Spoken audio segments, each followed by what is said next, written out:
Evening, everyone, and thanks very much for joining. And like I said, if you've made it here, you've dodged load shedding and or you have some sort of battery power to support you. So appreciate everyone who makes the effort.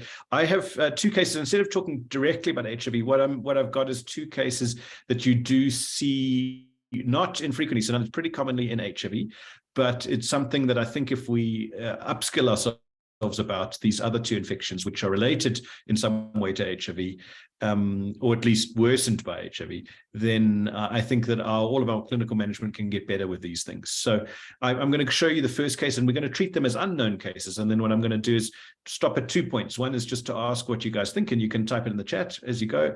And then I'm going to take questions at the end of each of the two cases. All right. So this gentleman was 32 years old. Both these cases were cases I saw at my hospital. So he's 32 years old. He presented with 2 months history of a generalized rash. It started on his forehead, wasn't painful or itchy, and it spread from his forehead down to the rest of him. I've got pictures of it that are going to come up. Wasn't associated with any fatigue. Sorry, was associated with fatigue and a bit of a headache as well, mild headache. He was known to be HIV positive. His CD4 was 39, CRAG negative. Viral load there was 99,000, and he was not on anti-retroviral therapy at the time that we saw him. He had come from Cape Town and he'd moved to Gauteng 6 months before we saw him. Didn't have any ethanol use, non-smoker. He is so MSM community. Mother was diabetic. His father had passed away from lung care recently, sadly. And on examination, this is how it came. So his vitals were pretty much normal. Pulse on the high side for someone who's standing in front of you without exercising, but technically within the normal. He had these hyperpigmented round macular lesions all on his body. And I'll show you the pictures next because they're quite dramatic with these well-defined edges. So they're really well described and some scaling as well on it. Other than that, though, and this helps to try and work out what this might be, other than that, really nothing on the exam. His chest was fine, his cardiovascular exam was fine, his abdominal exam was fine, his central nervous system exam was fine, nothing on the musculoskeletal disease. So really looked quite stable apart from this rash. I'll show you the pictures next. That's a picture of his face, and I'll show you the rest of him as it goes. He did give permission for these photos, obviously, and you can see these kind of coalescing, you can hopefully see my mouse, but these kind of coalescing round lesions all the way through the face. And let's move to the next one. That's his abdomen. And you can see there, so see what I mean by it's kind of these round ring-shaped things almost with a central clearing. Sometimes the middle of it's getting a bit better. You can see some of these ones, looks like they're clearing in the middle, a bit of scale along some of them, so scaly. Not all of them are scaly, but the middle bit maybe have some scale and maybe starting to get better, but these kind of round lesions all the way through. So that's skin, that's face. It's another look at the abdomen there. Okay, that's his leg. And you can see again these kind of purplish round lesions, a little bit of scale on some of them again. That scale is this kind of white stuff that you can see on some of them bouncing off there. And there it is on his palms. And you can see again, similar sort of look to them, round lesions, bit of scale there. This is left hand, obviously. Those are his bloods. So he had a bit of an anemia, 8.6, slightly high platelets. Other than that, pretty much normal. CRP5, which again is a bit helpful because I'm going to ask you next what you think this might be. And that's actually relatively useful to have effectively a normal CRP here. Okay, so what do people think? And I'm very happy for you to just type it in the chat if you'd like. And that's probably the easiest way to go. And then we'll go through as we talk, and then I'll show you some other bits of the case afterwards. So I'll give you a second to type what you want in the chat, and don't feel bad. There's lots of possibilities here. All right, we have a call for syphilis from Maria Fernandez. We've got meningococcal meningitis. Let me try and catch some of them. So meningococcal meningitis could be, didn't really have much meningeal symptoms, but maybe meaning disseminated, well, I guess disseminated meningococcal disease. That's usually a little bit more purpuric, so it's kind of fixed and sometimes a bit raised, but also not, again, he looks quite well systemically. He wouldn't have a CRP of 5, but it's a good thought. Kaposi sarcoma is definitely possible, but they're quite round, these ones. They're all so perfectly round and with a bit of scale, but it's a good thought. I mean, definitely Kaposi sarcoma would be on there, on the list. I see there's other votes for Kaposi's, a little other votes for syphilis. Fungal infection, Lesehu saying yes, agreed. So that would be a strong consideration here. This kind of scaly look, and it could be something like histoplasmosis or emergomycosis, one of these fairly rare infections. Again, quite systemically well for that, but it's definitely on the list. Kaposi sarcoma, again, nevirapine-induced lesions. Yes, in other words, drug-induced skin reactions, and that could definitely be there. I think that's a very good thought. So some sort of drug reaction. People asking what's his RPR, Kaposi sarcoma, vasculitis, syphilis, Kaposi's. Okay. All right. So I'm just scrolling through them. And I think we've got a lot of people. Okay, so it looks like, wow, there's a lot of people having good replies. That's excellent. I paused it for a second and then I realized there's about another 100 replies. So drug-induced skin lesions, Kaposi's, dermatomycosis. Yeah, I'm just scrolling through them quickly. All right. So I think we have kind of a list here. Probably the number one thing that people thought, well, let's say tied for number one is Kaposi sarcoma and syphilis. And then some sort of fungal infection like histoplasmosis, probably number three, if you count the first two as tied. Okay, I think those are some really good thoughts. And I think the audience is very smart. So that's excellent. What would you think? So Kaposi sarcoma certainly, it doesn't usually involve the palms, and it's so perfectly circular, these ones, and not particularly raised. Kaposi sarcoma certainly can be circular, but it's quite all over the show. So some of them are circular, some of them are a little bit more erratic, some of them plaque, some of them papules. This looks it's much flatter, this one. It's very just macules and all very circular. But it's a definitely good thought, and I like that a lot. And a lot of syphilis, which definitely could be, and fungal infection, which this could be. The only thing really against fungal infection here is that he's systemically quite well. His bloods are fine, and CRP less than 5. Okay, I like this. What a clever audience. So let's go and have a look. So I wasn't sure what this was when I first saw him, and I happened to be looking through the old physicians update slides that night, just trying to see what parts I could learn, and I picked up a dermatology lecture from this is the Wits physicians update, which happens every year, and they gave this case. This is a case from them in 2014. Like I said, it was old, but it was something I was looking at. He was HIV positive, CD4 247, ARV naive, and he has 3 months history of annular plaques on his face, trunk, arms, palms, and soles. I thought this sounds like our case. Annular meaning kind of ring-like. That's what it means, which it looks a bit like that. Here's the pictures, and I'm sorry, they're not as good as ours, but they give you a clue. So here, look at that on his face. Don't they look exactly like ours in a way? And look on his hands and soles, palms and soles, and back and trunk.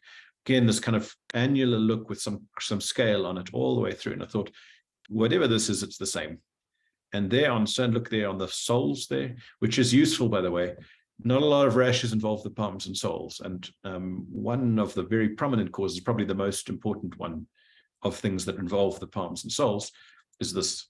And this is, well, we'll come to it.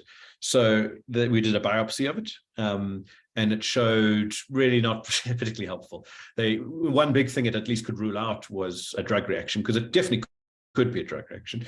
This sort of thing could be that. And they just said there's no eosinophils though, so that's not really in keeping with a drug reaction. Didn't look like Kaposi sarcoma either, which is very handy because it rules that out pretty much. So what did we do? Was blood cultures were negative after a week. We did syphilis serology, and his TPA at the time, I think it was not TPHA anymore, but TPA was positive with an RPR reactive for the high titer of 1 in 64. Remember how the titers work. It's a dilution. So in other words, it's saying it's positive, even if I dilute the serum, the patient's blood, 64 times effectively to 1/64th of it, not 64 times, I guess, but to 1 in 64. So in other words, the 1 in 2 is just mildly positive. 1 in 4 becomes a bit stronger positive. 1 in 8 even more, because you're diluting it even more and it's still positive. So 1 in 64 is pretty positive, no question of that. And that fits really nicely. Many of the audience also thought of syphilis. That's really good thought. The palms and soles is a clue, because like I said, not many rashes involve palms and soles, and syphilis is one of them. Also the fact that, again, he was just quite well for all of the other possibilities. He just CRP only 5, not systemically unwell, all the rest of the exam totally normal. And that was, so this is him. Remember, this is how he started with us. And you can see this nice annular look, some of them coalescing together with a bit of central clearing. And And we followed him up at 3 months. He was feeling much better. We treated him. I'll show you how to treat him in a second. He was feeling much better. His RPR titer had come down to 1 in 8. And I'll talk a little bit about that because that's important. And his CD4 count was up to 192. We'd obviously started him on ARVs in the interim. So CD4 had shot up. His RPR was coming down nicely. Remember, 1 in 8 being much weaker than 1 in 64. And he was feeling much better. And this is him after 2 years. We had a look at him. And he was, by then, RPR had gone totally normal. So it had gone from 1 in 64 to 1 in 8 to nothing. And let's show you how he looked. Oh, beg your pardon. Sorry, I've gone too far, but that's what it was meant to show you. And you see it's pretty much all healed. A little bit of scarring there. You can see where it was, but this is a new person. You can see he's gained a bit of weight, which is good, but the rash is gone. The rest of it, you can see where it was. I see lots of celebration emojis. I love this, by the way. This is the best part about doing these Zoom things. So he's got so much better. So and you could see this already starting to fade from about 3 months. Okay. So this is syphilis, but the important things here are a couple of things. One is, how are you going to diagnose this? This is a dramatic case. Syphilis can look like almost anything on the skin. And that's a really important point. So almost any skin rash, pretty much everything apart from a vesicle, but everything else, pustules, flat macules, raised papules, things in the mouth, things in the oral, anything that it can be like, you should do it. However, why I thought it would be nice to present it in an HIV audience, in an HIV context, is twofold. One is that this sort of annular look seems to be pretty specific to HIV. It's not only HIV, but much more common in HIV positive people to get this sort of look. And so you may see these patients at your HIV clinic, exactly like this guy presented. The second thing is there's a lot of syphilis that goes together with HIV. So if you have an HIV positive patient, you should be screening for syphilis. How frequent is a matter of debate, and it's going to differ a bit between the private and the public sector. But this is this is one STI going with another STI. This is an old story, and we need to be good at it, because if you miss this or don't even think to test for it, the outcomes can be terrible. And yet it's easy to test for. It's really easy. It's just a blood test.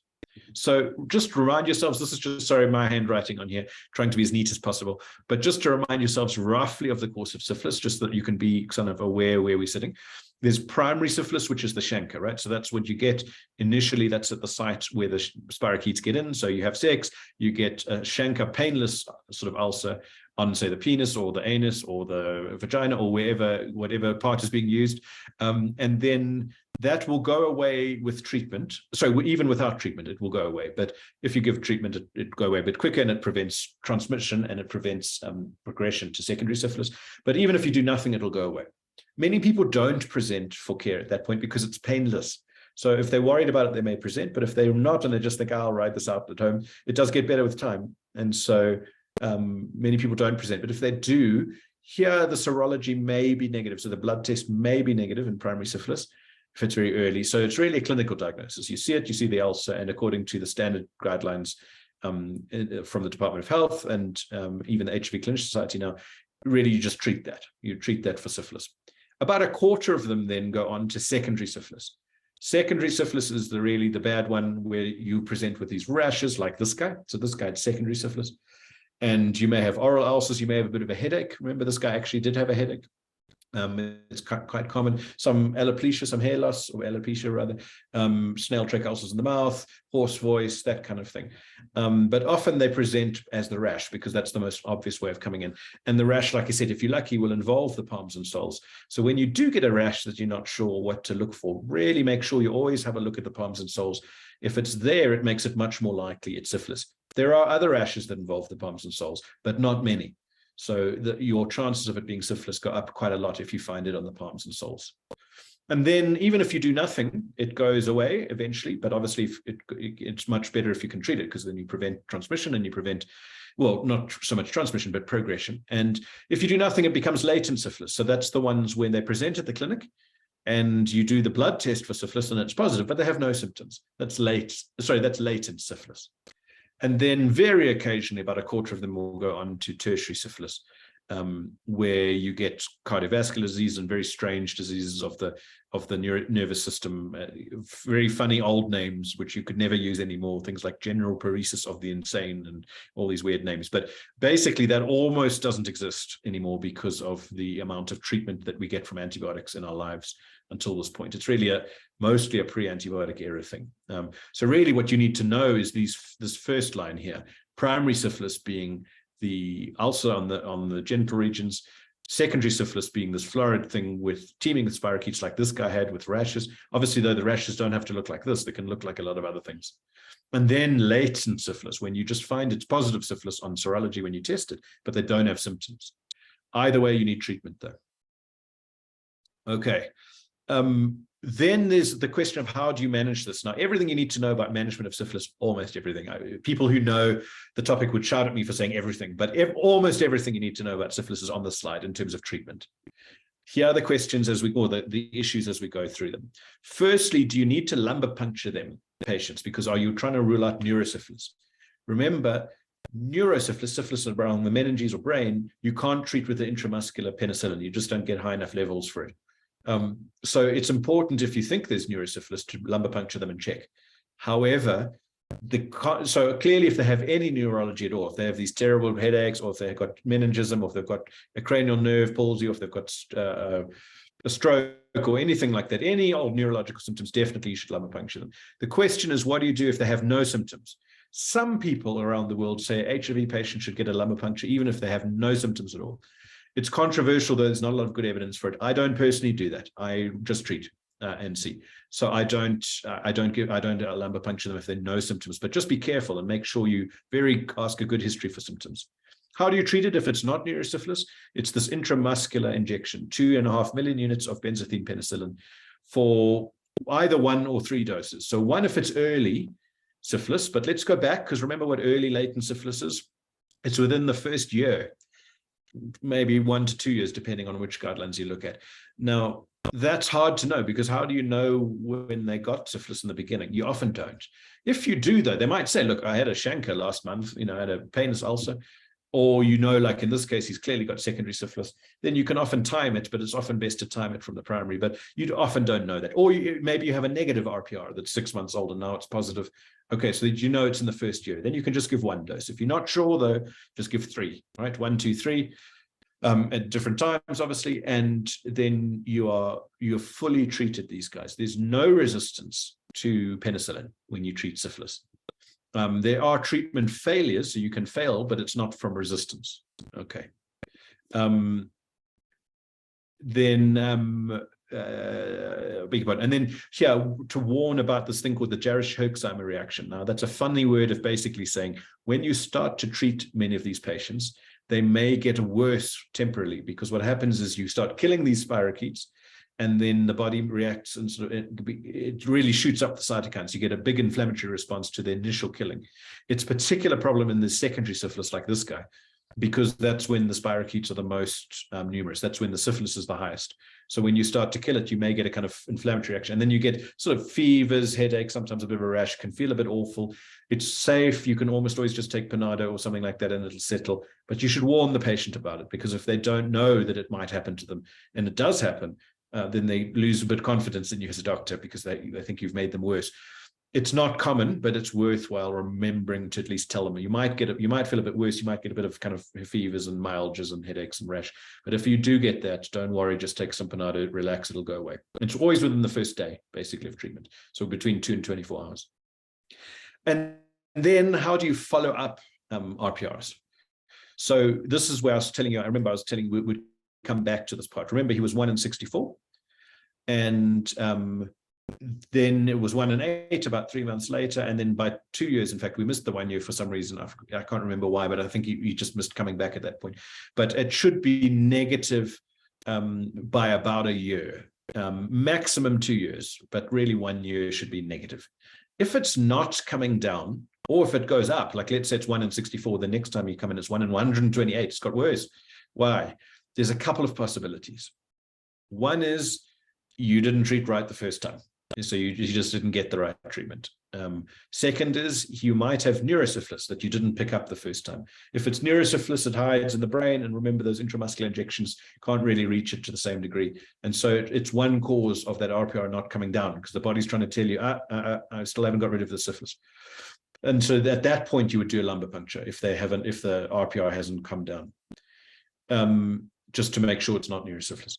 And then another reason is that you might just have been reinfected. So obviously people can get syphilis more than once. So if you get syphilis, someone treats you, you then get it again 3 months later, then of course your titer won't go down, may go up. And then lastly, and very importantly, there's this concept of serofast. Sero being serology, fast being like fasten, like tight, not fast as in quick, but fast like tighten. And what that means is that some people may continue to have a low positive titer indefinitely. So someone, for example, and this happens especially in HIV patients, may end up with an RPR titer that's low, like 1 in 2, 1 in 4, something like that. And it stays positive indefinitely. Now, that's a bit tricky because it doesn't mean you haven't treated the syphilis well. It just means the antibody's still reacting. And how do you know if you've treated it well enough? Well, it should come down by 4-fold. In other words, let's say it's 16, what to begin with, 1 in 16, divided by 4, that makes 4. 4 fours are 16. So 16 divided by 4 is 4. If it's got to 1 in 4, then you've treated it successfully, even if it doesn't go lower than that. So if your RPR again comes down by 4, all right, 4 times, whatever it was, divide by 4. If it's at that point or less, then it's successful treatment. And that's really helpful to know because we get a lot of questions about this, especially in your HIV positive people who may well be serofast. So like this guy, if his RPR went to negative, that's great. But what if it had been 1 in 2? Well, we would have said it doesn't matter, that's successful treatment. It's positive, but it's 1 in 2. Why? Because his started at 1 in 64. 64 divided by 4 is 16. So if it's anything less than 1 in 16, we've won. Okay, I hope that makes sense. I'm happy to take questions on it, but that's the key thing here about that if it doesn't go negative. So you should follow up RPR titers. If they were positive, you should bring them back in, say, 6 months or at least a year to check what that RPR has done. I prefer doing it at least twice, once at 6 months, once at a year. Some of the guidelines are even quicker. They say do it at 3 months, 6 months, and a year. But the point is you should be seeing this RPR titer starting to fall. If it's not falling, think of those things. Is it reinfection? Is it neurosyphilis? Did he get the right treatment? Or is he just maybe serofast? Another really important part about syphilis is to look for other STIs. Remember, you've got one, you should look for others. So if they're not known with HIV, you do an HIV test. Even if they are, what should you do? Well, if you're in the private sector, you should be screening for chlamydia and gonorrhea. And you can do that with a test, a swab of whatever part of the body is being used in sex. So that's penis, vagina, anus, or mouth, on whichever parts of them are being used. You should take a good sexual history, you swab those parts and send them off, and you look for evidence of gonorrhea or chlamydia. There are HIV Clinician Society guidelines for the management of STIs, which really apply nicely to the private sector because our aim was to try and improve the quality of care in the private sector. Remco Peters, who's a real expert in this, led that process. And you can go on the HIV Clinician Society website and look for it. If you're in the state sector, just look and see. You can't send off for PCR yet in most cases, but you can at least look for discharges and look, and if they're there, treat them. All right. Look for discharges, look for ulcers. And then the last thing, which is really important, is to screen and treat for sexual partners. We do this really badly in South Africa. So you see the patient with syphilis, you say, oh, goodness, and you treat that patient with syphilis, but you don't treat the person who gave them syphilis or who got syphilis from that person. So you need to ask about sexual partners, bring them in, test them if they can be tested, otherwise just treat. And it's really important. Otherwise, this person is going to go back to his sexual partner and get reinfected the month after you finish treatment. And that's really not ideal. So like I said, there's actually quite a lot on the slide, but it's everything you need to know about syphilis management, really. Like I said, decide who to lumbar puncture, and I would only really do it if they're symptomatic or if their RPR titer fails to go down. Treat with benzathine penicillin, generally 3 doses, but if you know it's early, you could do 1 dose. Tell the patient about the Jarisch-Herxheimer reaction. Otherwise, they won't do you any favors and they won't love you. And then follow up the RPR titers. Like I said, probably 3 months, 6 months, and a year, but at least 6 months and a year, and should be negative by about a year. If it's almost negative, maybe you can push it a bit longer, but 2 years at the absolute maximum. And then just be aware of this idea of serofastness, that the RPR titers may occasionally not go to 0. But if they don't go to 0, you're still okay as long as it's come down 4 times, right? By a factor of 4. Look for other STIs, very important, and screen and treat the sexual partners. And then I just wanted to end off before we take questions. So think of questions on this case. Remember, there's 2 cases. This is just the first one, but I'm going to take questions in a second. But I just wanted to show you about the stigma of STIs goes back many hundreds of years. Oh, sorry, I beg your pardon. One thing before we get there, just about how does HIV interact with syphilis? Mostly it's similar. So HIV negative and positive are quite similar. But if you have HIV, You're more likely to have multiple chancres, so not just one necessarily, it might be more than one. And also it's an accelerated course. So sometimes in general, the chancres occur, they disappear, and then a few weeks later, you get secondary syphilis. In HIV patients, you may have chancres that actually are occurring at the same time as secondary syphilis because it's all kind of accelerated in the course. So you should look for chancres at the same time. There's more treatment failure and there's more serofast people if you have HIV, but we talked about that with that. And then, sorry, where I thought we were coming to next, I forgot we had one extra slide, was to show you about the stigma going back in time. This is one very funny thing, so I just thought I'd end this particular case while you think of questions in the meantime. The first time syphilis is recorded in European culture, at least, is in 1495, where they had, it was basically in Europe, and they had these pustules which covered the body from the head to the knees, and even flesh was falling off. It was actually a very severe disease when it first started in Europe, and death occurred quite quickly. It was much more lethal for the first 60 years, and then it got better. It's a little bit like COVID. It was very horrible in the beginning, then it got better, and probably for some of the similar reasons, that it was just a new infection. People didn't have any immunity at all, but also probably genetically, people were a bit more susceptible in those days. We're not sure. But what happened is that people, because it was an STI, people started blaming others for this. And this very funnily occurs across countries. So in Italy and in Germany, it was called the French disease. And as if the French brought it to us, because they are dirty Frenchmen, and that's the problem. In France, though, it was called the Italian disease. So the French blamed the Italians for it. In Russia, it was referred to as the Polish disease. And in Poland, it was referred to, I've lost this. In Poland, it was referred to as the German disease. So we've gone a full circle here. So in each country, because it didn't have a name for it yet, but it was the French disease or the German disease or the Polish disease or the Italian disease. But note, never their own disease. It was always the other guys across the border. There's something deep about human psychology here. And then in Holland, it was called the Spanish disease. And of course, looking at it comes Turkey. And Turkey describes it merely as the Christian disease because they were not Christian. And then the Persians, sorry, that's Iran's flag, but it's as close as we get to Persia. The Persians decided it was the Turkish disease. So everyone who came in contact with syphilis, it spread throughout Europe and the Near East, and everyone called it someone else's disease as we went. And it was never known, like, for example, the French did never call it the French disease for obvious reasons.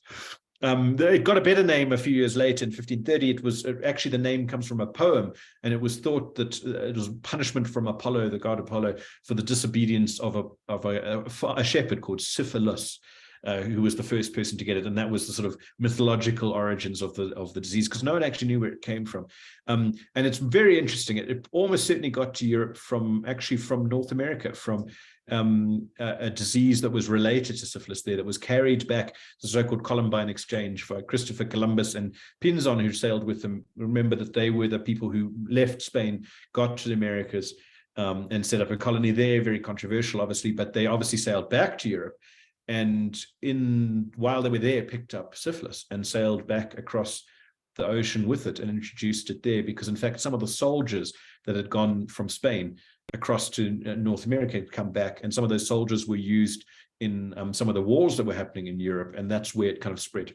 Soldiers tend to have a lot of sex, let's call it that. So people thought, well, maybe it was in Europe much longer, and they showed some bones which looked like they were suffering maybe from syphilis long before Columbus.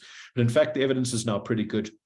It diverged from a yaws-like disease. Yaws you may not have heard of, but it's another treponemal disease, another spirochetal disease.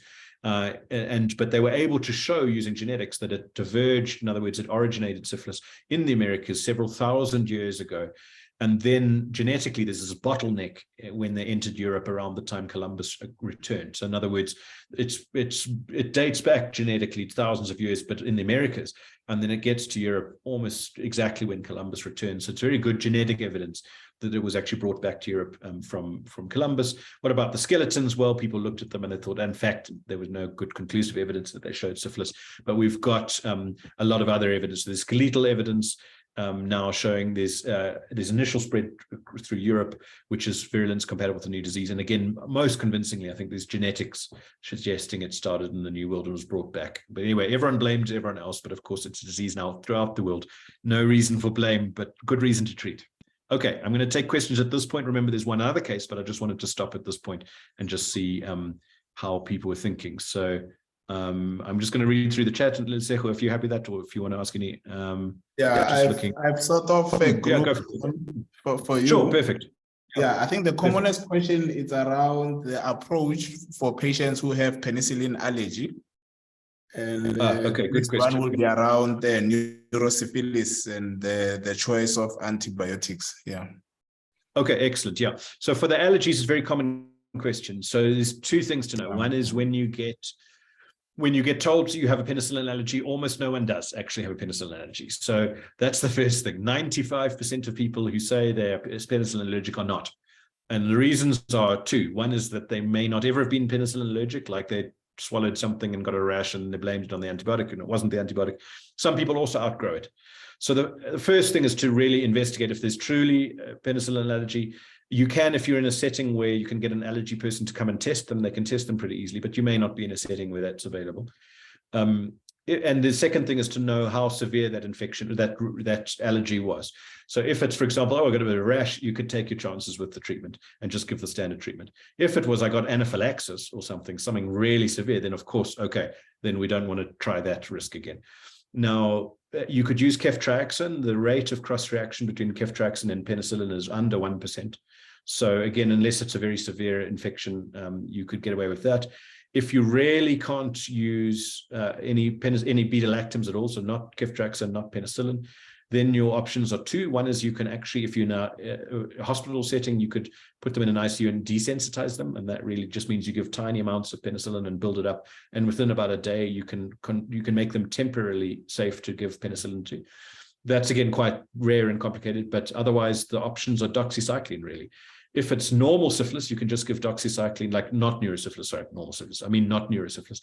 You can give doxycycline just for a period of about 10 days.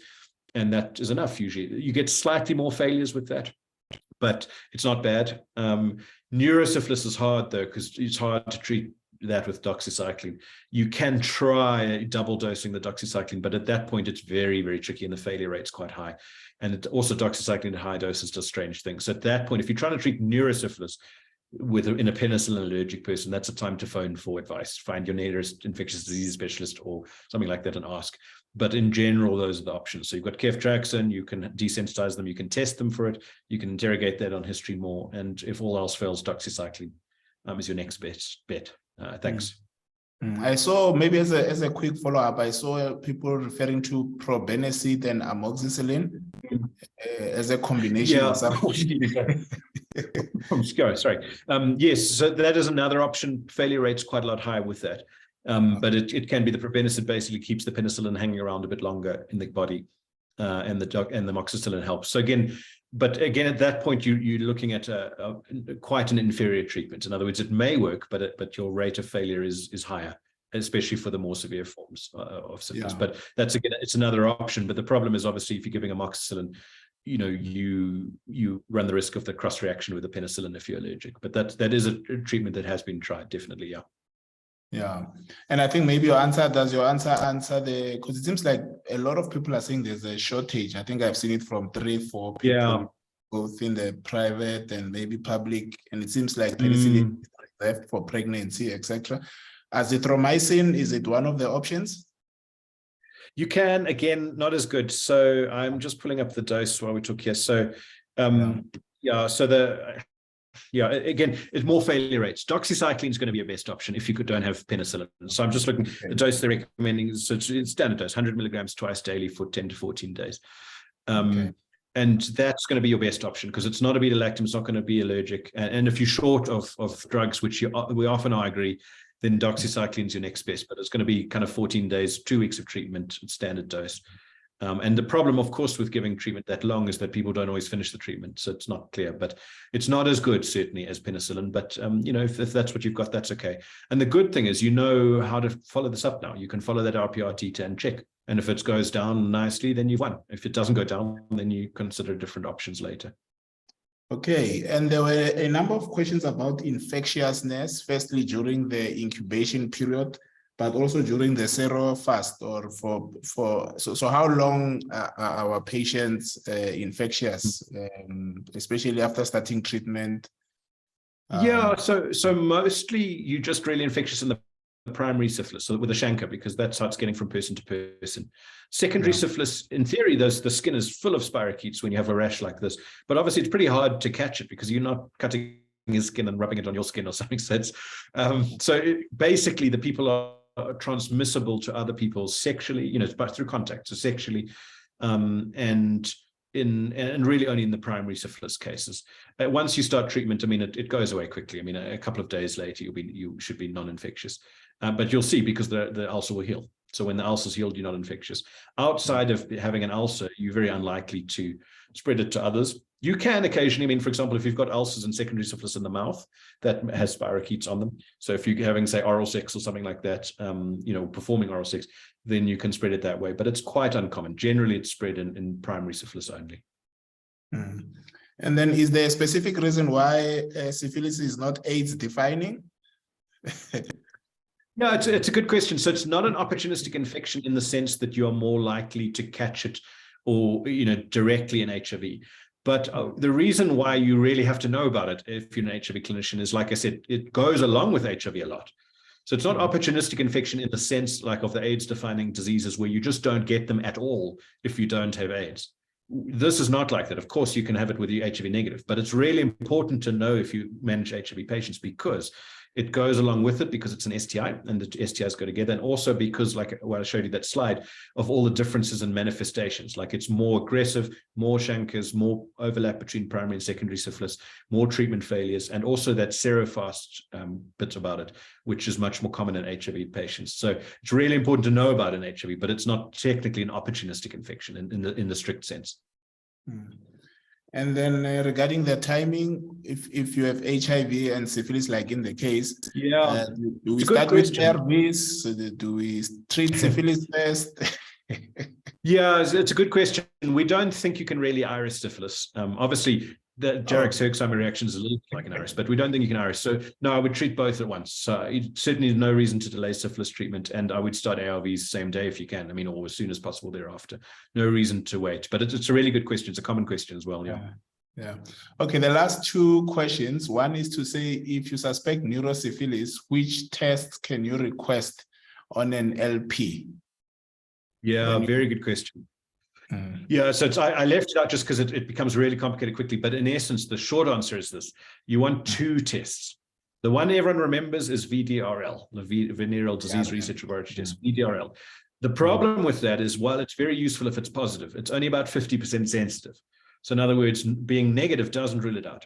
Much better is the second test, which I'm going to say slowly and type in the chat. So let me type for everyone. Okay, it's this FTA-ABS. FTA-ABS. So it's the fluorescent treponemal antibody absorption. Doesn't matter, but if you write that on the LP, FTA-ABS, it's the right one. Now, that one's a little bit like a TPHA in the sense that it doesn't ever go negative if you've had neurosyphilis. So it'll be positive for life, but it's very, very sensitive.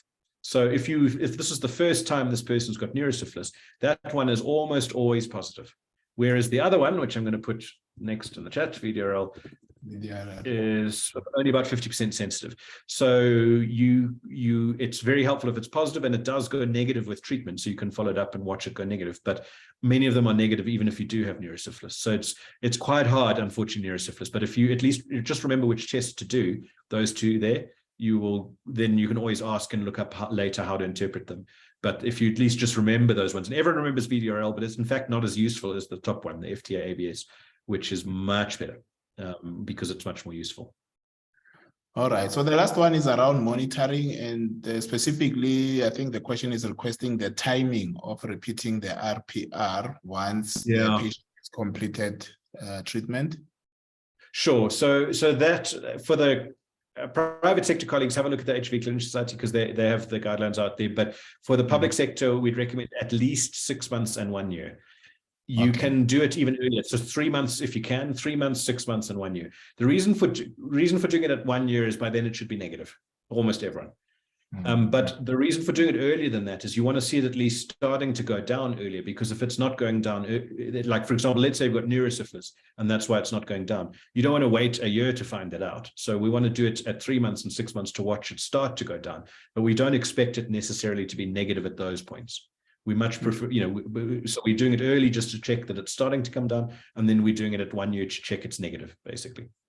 Superb. This one is from me, Jeremy. Is there a concept called drug-resistant syphilis?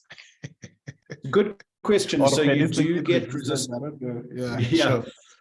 So you do actually get some drug resistance, but not to penicillin. Penicillin is universally susceptible, basically. So it's 100% sensible, sensitive, which is why we like choosing it. But you do remember, like I said, that's different from treatment failure. You can get treatment failure even with using a drug that's it's susceptible to. So if you use penicillin, doesn't mean it always works, but you shouldn't. It shouldn't. If it's failing, it's not failing because it's resistant. It's failing because of some other reason, like they got reinfected or neurosyphilis or something like that. Okay, I think we should stop there. I see hands. Maybe we should take the hands at the end after the 2 cases. Jeremy? Sure, yeah, happy to do that, yeah. No problem. Okay, cool. Thanks. Okay, so I'm going to go into the second case, which is a bit shorter, but it's a fun case as well. So this I call bird brain. So she's a 22. It's not shouting at the patient, I promise. It's shouting at the disease. She's a 22-year-old female. She was referred by her GP. She came in with just an acute onset decreased level of consciousness. She was unsure how long it was, and she'd had a seizure at home. The doctor was unsure of how long it was because she couldn't tell you. She had a seizure, decreased level of consciousness, got to her GP. Her GP went, oh my goodness, gave a stat dose of ceftriaxone, which makes sense because the GP was worried about a meningitis. A very good GP, and referred her onto our hospital. The note said she was HIV negative, but I'm telling you in an HIV positive environment because I tell you that wasn't true. And she had no history of seizures whatsoever, and no other history available. So that was all we had. This is exactly on the page as it was, or we got it because she couldn't tell us anything more. She was unconscious. Those were her vitals. Pretty fine. Their pulse a bit high, obviously. No fever that we could detect, but our hospital's not great at detecting them. Blood pressure 127/90. No cyanosis. Still really okay otherwise. Neuro exam was interesting though. GCS was low. Glycoscopic score was low. Quite bit meningism. Interestingly, there she had a right pupil that was sluggish. So in other words, when you shined a light in it, it contracted, but not quickly. It was kind of really lazy to contract. And left pupil was dilated. So there was something going on there.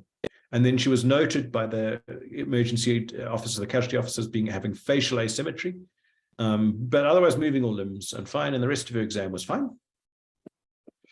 Those are her vitals. TSH a little bit low, but who cares? The rest of it, she's not pregnant.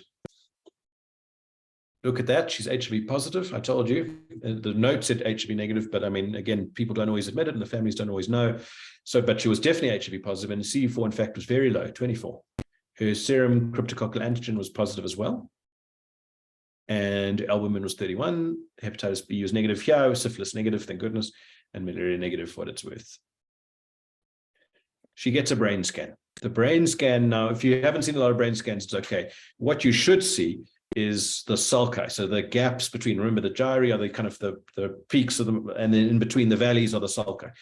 You should see the brain with these kind of sulci and gyri alternating. If you look at this one on the top left here, well, you don't see that. The brain is swollen.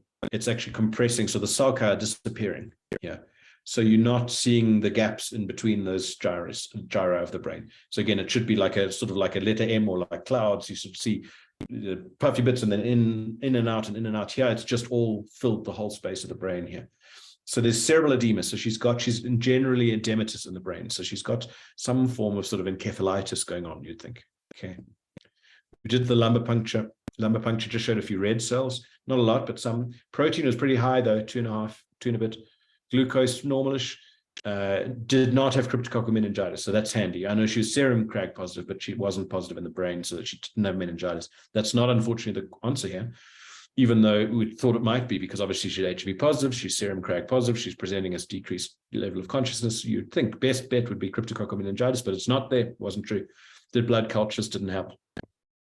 Neurology got to see her next, and neurology saw some interesting things. They said, well, she's still drowsy. She's able to answer something, but she's really off her game mentally. She had some photophobia, internal nuclear ophthalmoplegia. Don't worry about that too much, but again, just showing again the neurological impact on the eyes. And then they were also thought, remember the casualty officer said, hey, I think there's facial asymmetry. Neurology said, yeah, they agree. It looks like a right-sided stroke.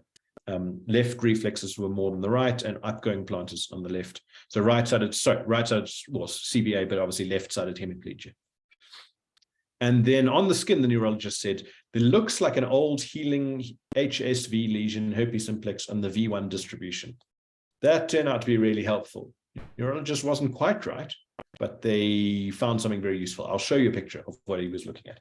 The neurologist said, let's do viral studies, let's do a brain scan, MRI, and let's treat with intravenous acyclovir.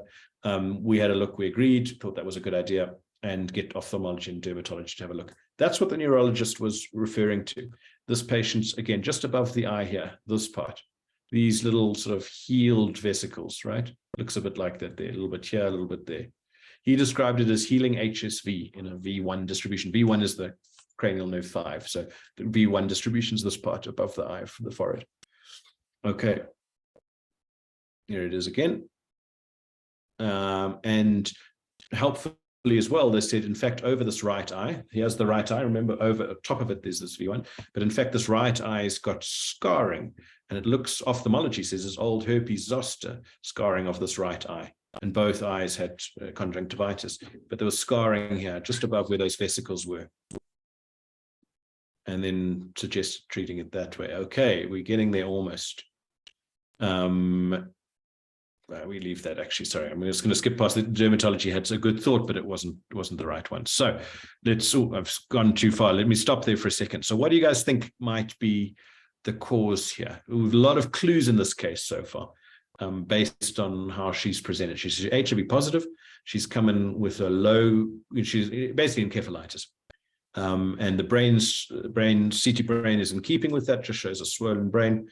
But interestingly, neurology says above the eye here, there's old HSV. They called it HSV. Don't think they were right though. It wasn't quite HSV, but they're on the right track. And ophthalmology said, if you look at that eye, it's healed, it's old, but it looks like old zoster. So what have we got? We've got TB meningitis. It could be agreed. Wouldn't fit with the other parts of the case I've given you so far, but it definitely could be the case. So I agree, TB meningitis got to be on there. Toxoplasmosis could be. Didn't see any lesions in the brain when they did the scan, though, so that would be a bit against it. Herpes virus infections, isn't Tubby saying? Yep. Which one out of interest in Tubby saying? Because herpes viruses is sort of 8 of them. But which I agree, I think it's the right thing. Okay, so herpes encephalitis, people have said. Agreed, could be. VZV encephalitis. Could be, absolutely. Of those two, so can we decide? Because the neurologist said herpes simplex, the ophthalmologist thought it looked like VZV. What do you think those lesions around the eye look like? Okay, we've got some more votes for toxo, more votes for VZV, more votes for HSV. Cryptococcal meningitis, not in this case, because remember we were cryptococcal antigen negative in the brain, so that pretty much rules it out. CMV, toxo, VZV. Okay, I like it. Got a very clever audience again, so good. Now, of those two things, this looks like healing HSV in the V1 distribution. Now, I think they just wrote the wrong virus. Which goes in a dermatomal distribution. It's not HSV, and besides which HSV above the eye would be very odd. Person having very odd parties clearly to get HSV up there, but in a dermatomal distribution, that's Varicella zoster. But you can see it's old. I mean, it's starting to heal. This is at least several weeks old, and she's got scarring of her right eye again, but several weeks old. So does that kind of rule it out? Let me just go through here. All right, so we've got a lot of herpetic ophthalmic, herpes zoster encephalitis. Right, we've got a good thing. But notice again, I just want you to, because again, these are quite rare cases, but in dramatic cases. But I want you to see where you might be able to pick them up. Whenever you have a patient who's got HIV, who has any neurology, spinal cord neurology, meningitis, stroke, especially strokes, ask them about recent, and by recent, I mean within the last 6 months, chickenpox, and I'll show you why. Okay, let's go forward and show you. So we set this off on CSF, and sure enough, varicella zoster was positive, VZV was positive. So that pretty much in this context confirms that this is varicella zoster. That's the chickenpox virus, chickenpox and shingles. That's the virus that does that. It was positive. So let's have a look. We got this MRI brain, and the MRI blew us away because it showed a whole bunch of things the CT scan didn't show.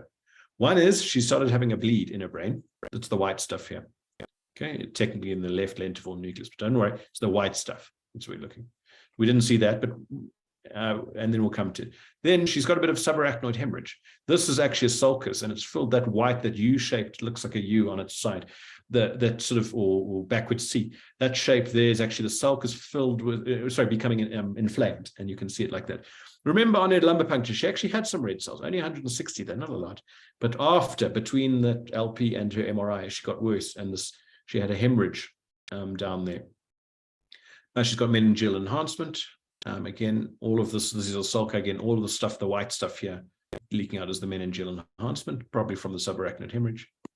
And then I just want to show you, because this next thing is absolutely amazing, but I want to show you the anatomy to remind yourselves first, because no one remembers this, the anatomy. And then once you have the anatomy in your head, just one or two things, I'm going to show you the next thing, which is amazing.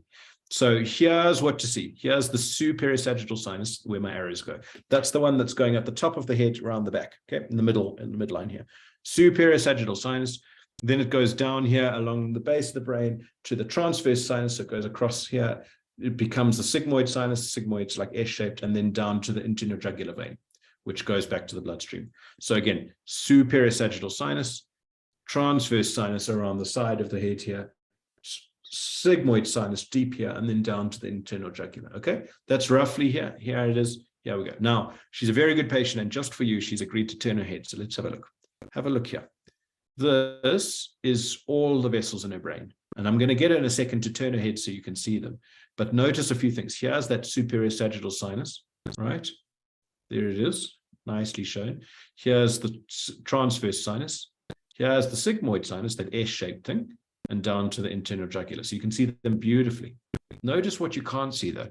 If we look here, see the sigmoid sinus and transverse sinus. It's nice and full of contrast. It looks nice. Up here though, it starts to get patchy. And up here it's patchy. See, it's not filled in nicely. Why is it not filled in? Because she had a clot there. So she had a sagittal sinus thrombosis. It's a clot in there. And you can see the contrast doesn't fill this part here nicely. It fills this part nicely and here nicely, but not in the middle. Now let's get her to turn her head, and you just watch. Watch this clot, and you can see one other thing. When she turns her head around this way,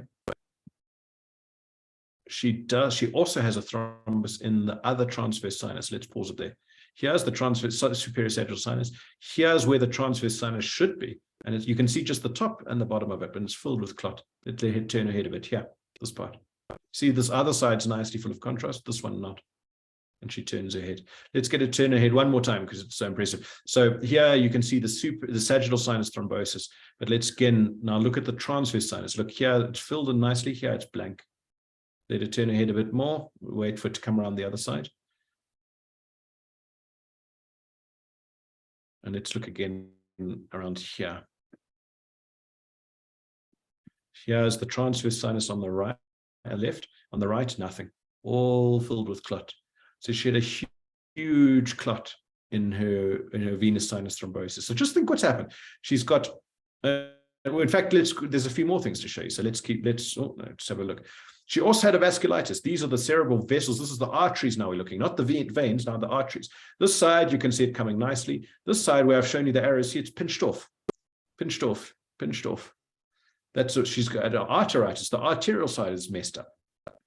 And then she's got these mini little bits of vasculitis here. See where these white dots are. And here, it's got just demyelination. It's again small vessel disease. So she's got big vessel disease, small vessel disease, venous sinus disease.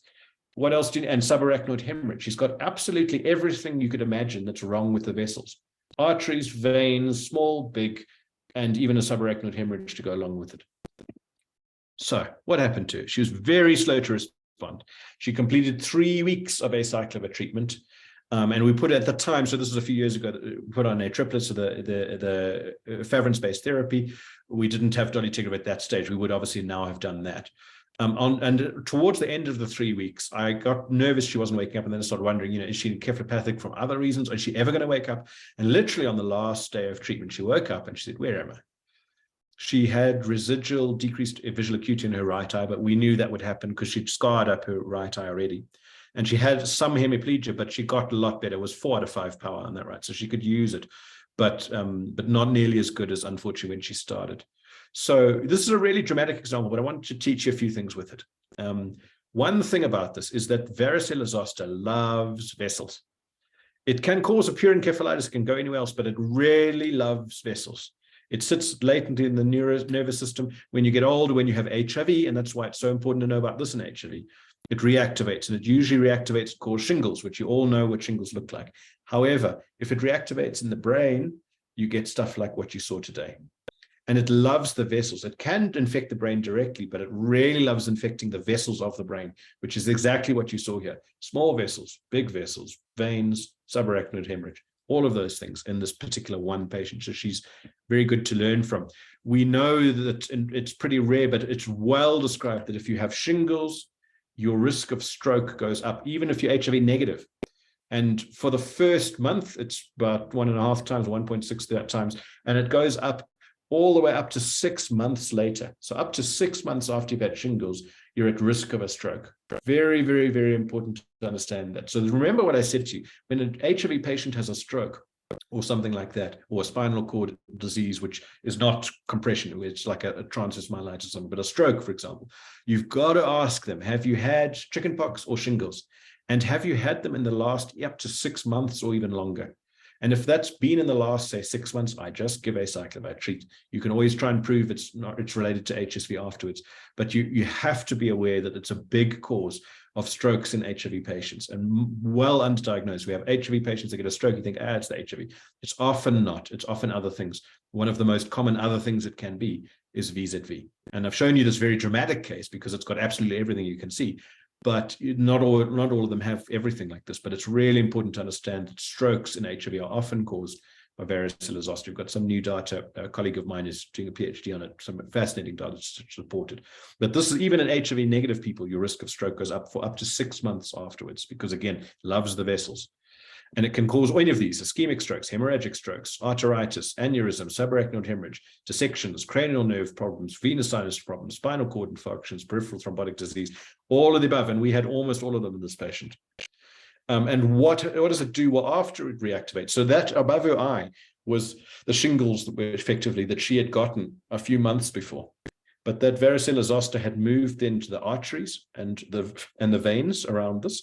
And you can actually find varicella zoster, if you biopsy the arteries, you can actually find varicella zoster antigen and PCR positive in there. And then what happens is it infects the vessels, and the vessels become thickened and weak as well. So the walls become both thick and weak. So you get aneurysms, hemorrhages, and also thromboses.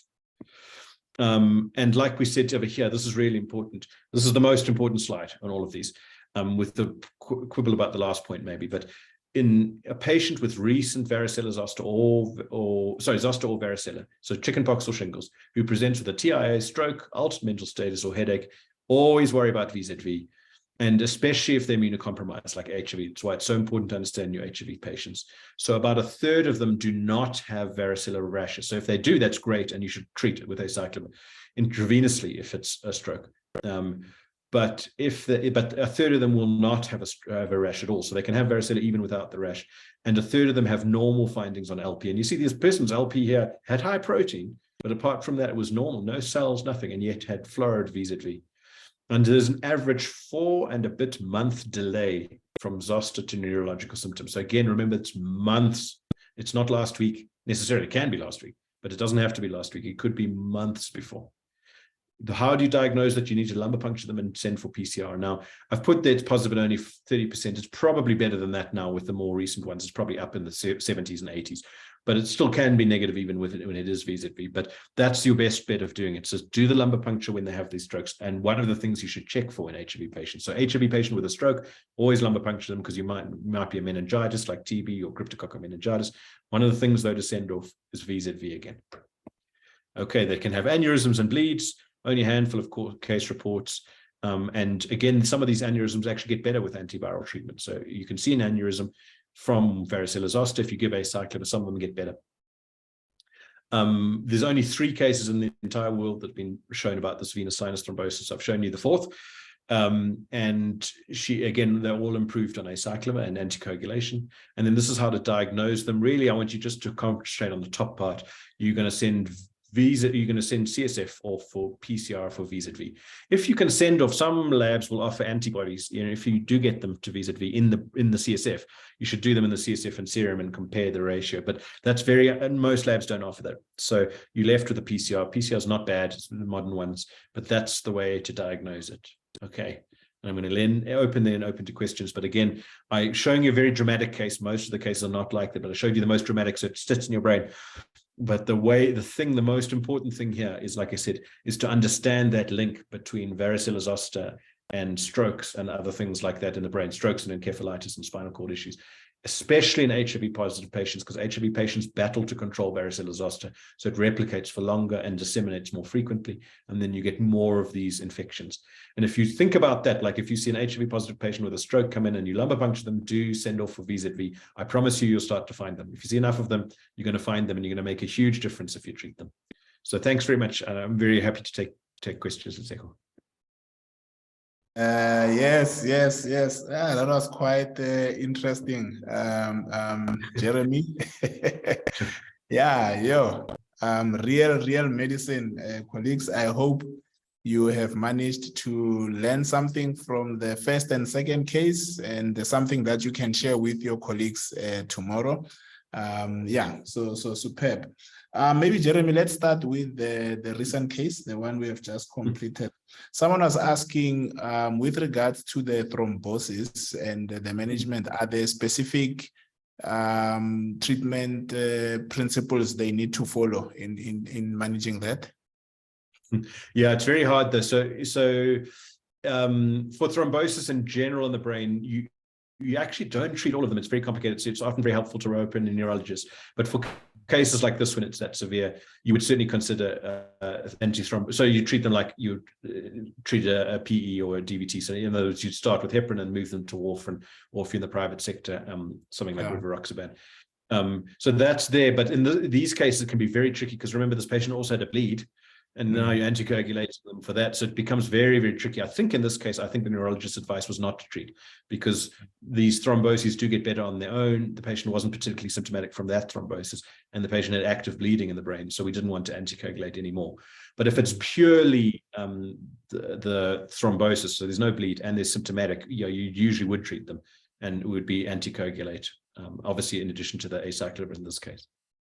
Superb. Colleagues, do raise your hands if you want to ask a question live. Jeremy, considering the low CD4 count, would HIV vasculitis cause a similar complication, or it's unlikely? It can, yes, it can. It's in this case, we know what it was. It was varicella because we found it on the CSF, but sometimes you can. It's not usually quite this florid though. It's mostly just ischemic. And it's not like this person had absolutely every part of their vessels all infected at once. That's not really HIV vasculitis. And the other thing with HIV vasculitis is it's overdiagnosed, because people say they've got HIV, they've got a vasculitis, therefore it's HIV vasculitis, but that doesn't follow. Obviously, you could have vasculitis from many causes just because you have HIV. But it can. I mean, HIV certainly can cause a vasculitis, but it's not as floridly. It doesn't present as floridly as this. That's someone who presents with like a simple stroke, not a thrombus and small vessels and venous and hemorrhage and all of that. That's too florid. But it is a good thought. I mean, if we didn't find anything else, we would, I guess, reluctantly have to put it down to HIV alone here. But in this case, obviously, VZV was the answer. Yeah, there's a common question whenever we discuss neurological questions. It's about, was it safe to do an LP, and maybe approach it from a district hospital point of view. How would they know whether it's safe to do it? Yeah. So it's a really good point and a really good question. So people get scared to do lumbar punctures more than they should. In general, with lumbar punctures, clinically, what you need to do is just really, two things. One is, do you have focal neurology? So do you have a stroke, for example? Now, in this case, they did. As it turns out, they lumbar punctured before they realized they had a stroke. So thank goodness we got the answer. But if you have a stroke, for example, or any other focal neurology, so in other words, not just I'm confused or I've got a headache, but I have a unilateral problem, let's put it that way, then you wouldn't want to lumbar puncture that person. You want to do a scan first. If the scan doesn't show any problems that would prohibit an LP, you could always LP them afterwards. But in general, those you want to do it. The other thing is to look in their eyes and get good at this and find papilledema. If you don't find papilledema, you're looking in their eyes, you do not find papilledema, and they do not have focal neurology, you can lumbar puncture those patients. So even someone like this who is confused, let's pretend this person didn't have a stroke. If they were just confused, their GCS is 9. They're sitting there flat. You can barely rouse them. You're pushing on the chest. They're barely waking up. That's not someone you say, oh, I can't LP. No, you must LP that person. In fact, it's quite the opposite. There's no focal neurology and there's no papilledema. You've looked in the eyes to exclude that. You will be wrong sometimes, like everything in medicine. But in many cases, you'll actually have saved them by doing the lumbar puncture, because you'll identify things like cryptococcal meningitis, TB meningitis, meningococcal meningitis, all of that quicker. The problem we see at the district hospital often is they're reluctant to lumbar puncture for no good reason.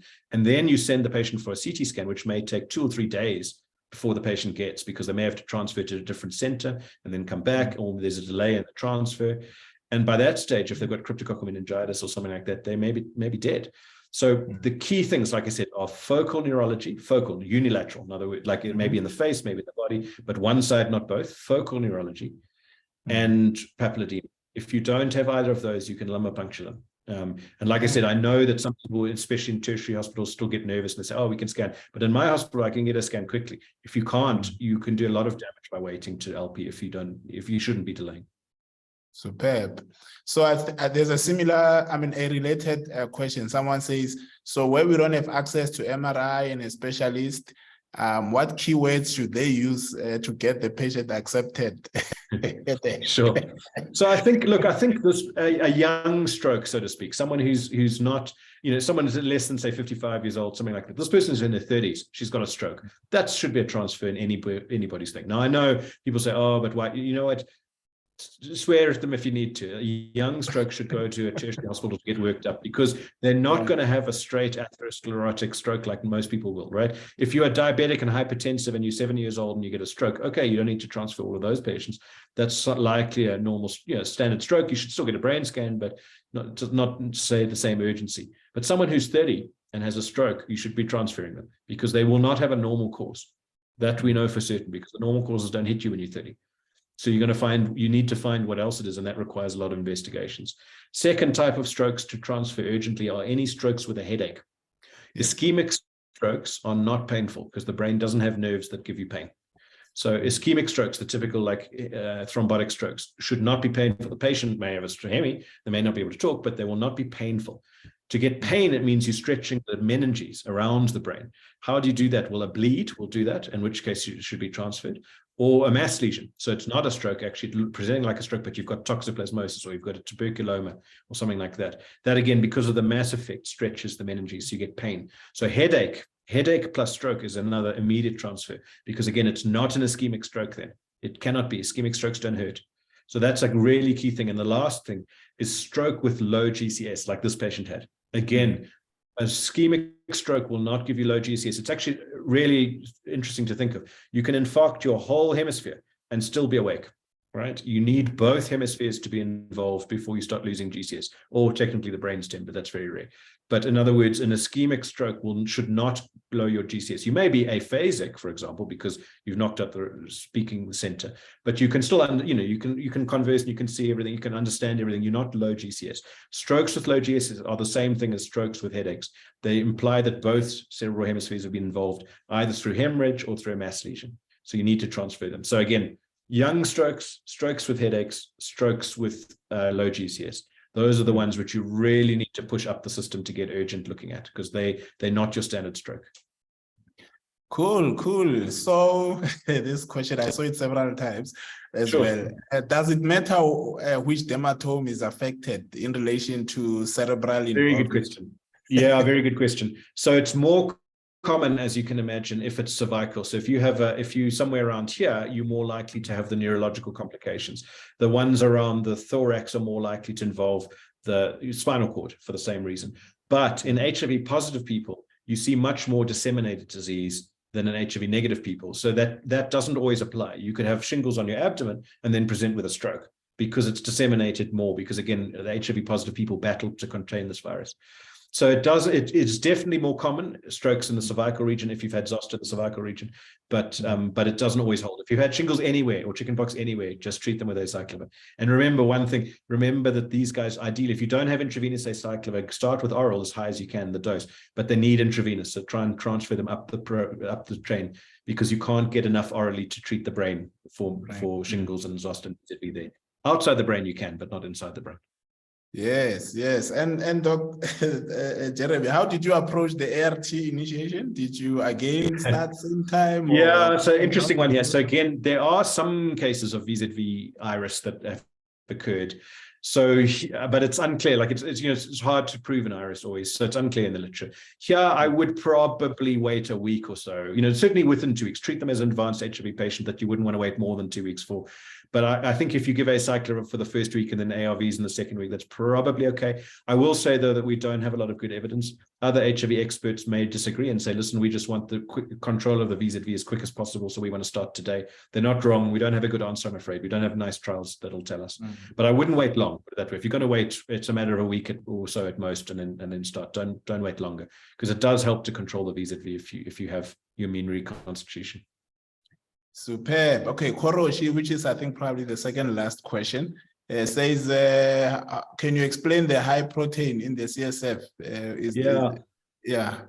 Good question. So the protein in the CSF comes from the vessels, and when the vessels are disrupted, more protein will leak out, so into the CSF, which will raise your protein. Your protein in the vessels is about 70, remember, and your protein something. So if you have a breakdown in the vessels, you're going to get protein flowing from the vessel, from the blood into your CSF, and that's what happened here. Remember, she had a subarachnoid hemorrhage, and so out came red cells and out came some protein with it. But even if you don't have a true breakdown where vessels are leaving, just the inflammation around the meninges will cause some protein to leak out. So that's the cause in like TB meningitis or cryptococcal meningitis.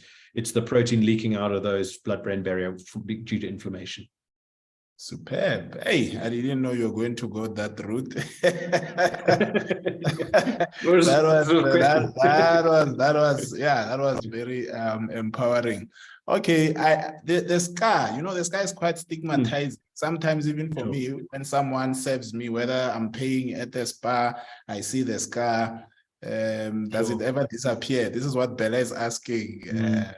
Unfortunately, scars don't tend to, unfortunately. I mean, they do fade with time, but they don't often go away completely. So again, chickenpox you can recover from totally, but once it starts looking like that, where you've got atrophy, it sticks around. Yeah. But it's useful, and I just wanted to, again, I know it's kind of implied in the talk, but just to make it really clear, there's time you get shingles. Usually chickenpox you can get at any age. Most kids get chickenpox, right? But shingles, dermatomal shingles, that mostly you get when you're 50 plus, right? 50, 60, 70. So if you're seeing it in a younger person, it implies that their immune system is weaker. And so in other words, it's a really good point. Like if you're managing a patient and they come in with shingles, always test them for HIV. Always, always, always. Think of it like an opportunistic infection, because it is in that sense, right? It's much more common in HIV to cause shingles because, again, you need that immune system to be a bit off its game to get shingles because it's reactivated.